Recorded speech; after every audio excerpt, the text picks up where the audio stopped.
So in this video, we're going to replace the center speedo and radio unit with a much more modern Android unit. It's got a nice big screen on it. It should be touchscreen, and it should have your Android, Apple CarPlay stuff on it. This radio that's in there currently just doesn't work. It's just straight up white noise, and it's no use for ornament. No matter what you do, you can't get any sound out of it. So I'm sure the CD player works, but that's just not. It's not good, isn't it, in a modern world? So I'm going to try and update and improve it. So we're going to put this nice little CarPlay in anyway. Never done this before. The first job I'm doing on this car. So we'll see how we go. We'll learn together.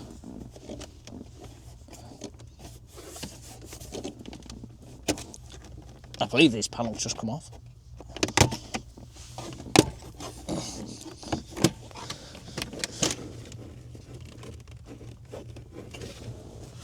See if there's any screws. And straight away under the dashboard I can see there are 3 T20 screws. So I'm going to pull these out.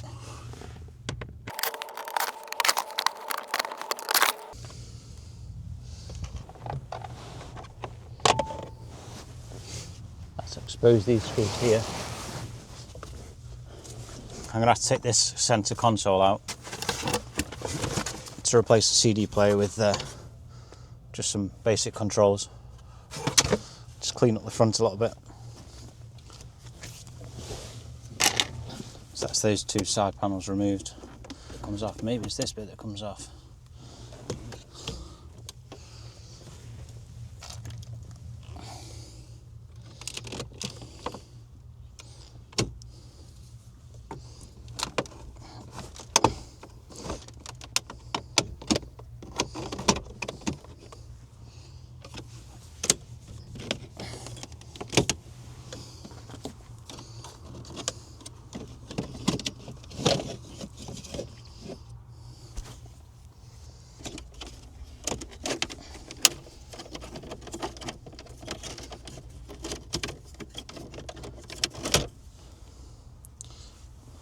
So that's those 2 trim pieces removed, and that has revealed the 2 screws for the speedo here. And around the back, you've got 2 small bits. You can see that on camera that come out. I'll leave them obvious, and they've just come out with finger pressure. And I think there are 2 screws on the back, which are on a tricky angle to get to. I can feel them. And again, they feel like another 2 T20s. I've been and got myself a little T-handle T20 screwdriver. Like I say, these are very fiddly and they are on a very funny angle. I've just used my finger to locate where the screw is, and then that's loose. It's not coming out right now. We'll have to come back to that one.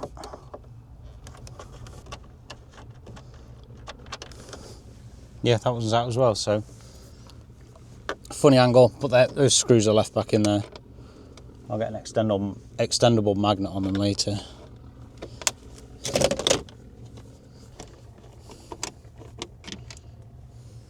These 2 screws out, 4 screws out. I'm wondering how much actually comes out. I see another 2 screws.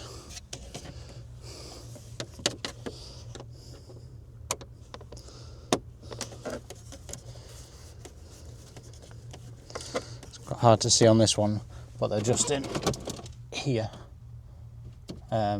holding this part of the binnacle, this part of the surround on. And there it was, gone.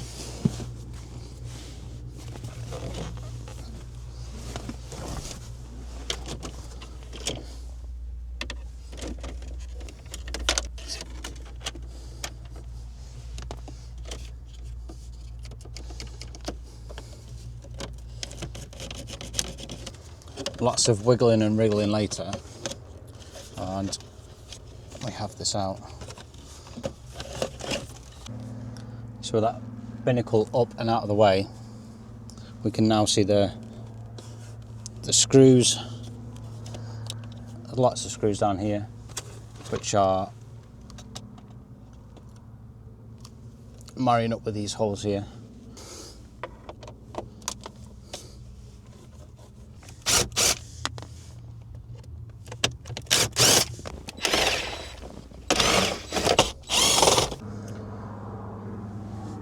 So I've removed a further 2 screws down here.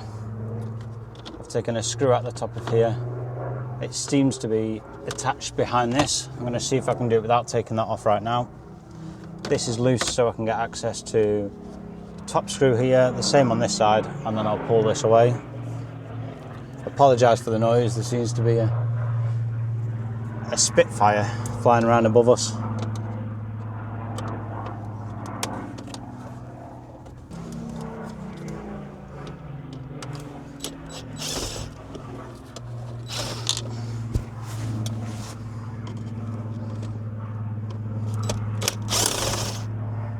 So further screws removed. We've got 2 on this side, we've got 2 on this side, which should be, I think, this free. It is not free. I think there's a top centre screw there. I'll have a go at that. Now this is the only screw that's actually been different. All the others are black T20s and this one is silver. So when we come to put it back, I have to make sure I put this one in the right place. Let's put it safe for now. Come on out! There's me thinking it was all going to be the same size. So I've now just swapped to a T30 and removing this panel down here.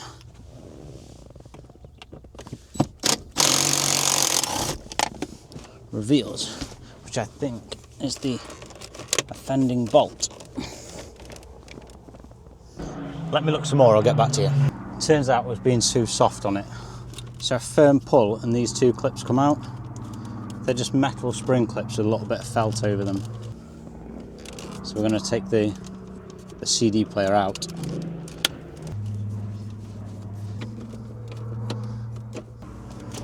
Yeah, there we go. There we go. Undone those 2 screws. And that explains it. Oh my goodness, how big is this? Excuse me, please. I'll close you. Lift you up there. Why is everything against me? I've just had a short battle getting this out. Really, my only struggle was undoing this plug and getting the aerial cable off this plug here. The aerial cable, for you guys when you do it, come in through here, ping it off with a screwdriver. So come in here and just ping it off with a screwdriver from this side. Really nice and easy. The main harness loom, I can't even pull it out to show you. So the main reason this was a struggle is because it's so short. Across the top you've got like a bar clip, and if you push the top away from you, it unplugs. It was dead easy. It was really, really easy. So this one's out now. And I'm going to set straight about getting the new one in. And there are many, many cables coming in here. And what I've tried to do is I've tried to work out what parts of the system I want to use. So I've stuck under here a Bluetooth aerial. I've stuck under here a GPS aerial in the hope that they'll be able to see through the dashboard. I've got the plugs which are going to be going back to the clock. I've got the standard aerial, hoping this works. I've got, these are the backs of the GPS and the Bluetooth. I've got a microphone running, and the microphone at the minute it's just hanging down here. what is this one? USB plug input, which is down here behind the cup holders. And that's the original clock one. Yeah, so I've pre-run all these just because otherwise it's going to be a nightmare later, and I've done that obviously off camera. I'm going to run these last two cables up behind here, and then I'll work on putting the speedo in, and then hopefully we'll get some power and get some life into it. So I think I've got all my cables in the right place now, where I want them to be. I'm going to put this little switch panel in.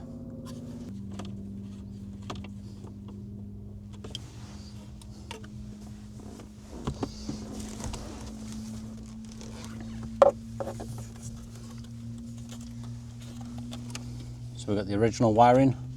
It's actually quite short, I might do that one last. We've got Bluetooth.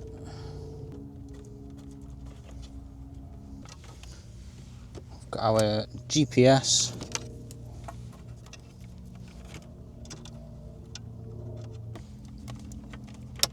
Main loom click, beautiful, original.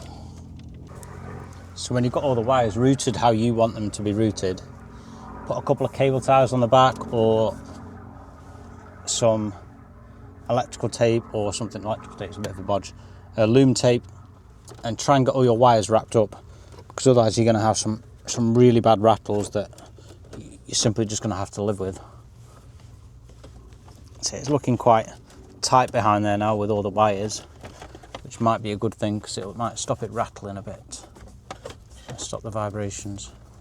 So we'll feed these in and get this back into a position such as we can button this up. Got fingerprints all over it now, it's disgusting. I knew I should have left the film on. And we have one odd silver screw which goes in the top.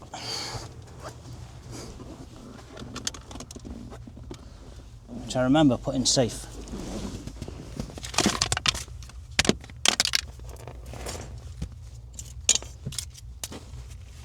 Mr. Screw, Mr. Screw.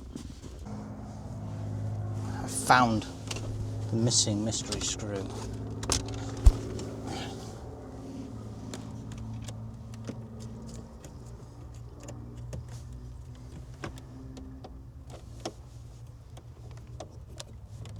So we're back together quite well.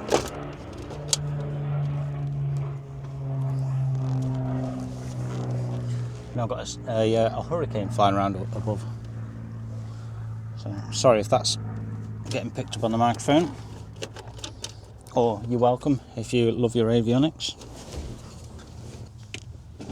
Reinstall my 1T30. And yeah. And I'm going to whiz around and put all my T20s back in.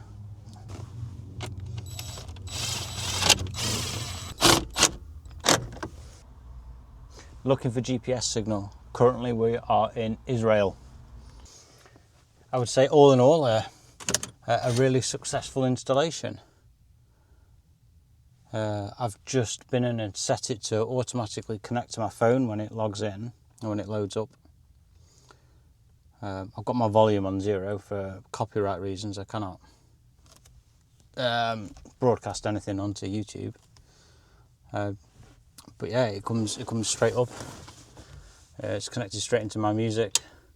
I can go back from that. So you got your big clock, that boring stuff.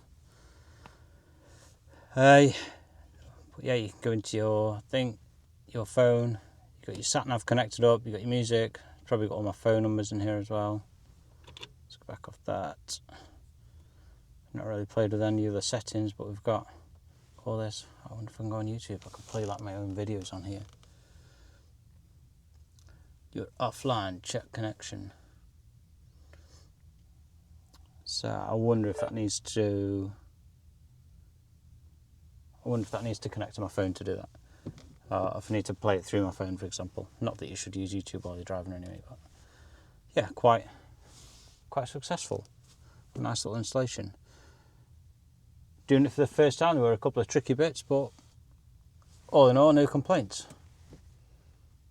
Yeah, it's good. Happy days. Happy days.